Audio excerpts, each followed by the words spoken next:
When you're filming, you may find that you have some footage that is way too dark, it's underexposed, or perhaps it's overexposed. And the easiest way for you to fix that is to select your clip, and then you'll go to color. And over here, you'll have a bunch of options. This is Lumetri color, and you can go ahead and I would start with exposure is probably going to be a little too much, but that actually doesn't look too bad. You can mess with exposure. You can also mess with highlights. You can mess with shadows, and that doesn't look too bad.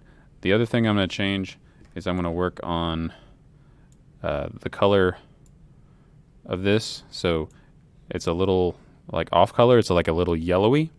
So I'm going to mess with the white balance, and I'm going to use the white balance selector. So use this little eyedropper thing, and you need to pick something in the scene that is going to need to be white. So the white here is not very white, so I'm going to pick the color on those tickets, and that changes the temperature and the tint of this footage, so it's a little more accurate. I still am not in love with it, so I'm going to take the temperature and I'm going to move it slightly so that looks a little more natural.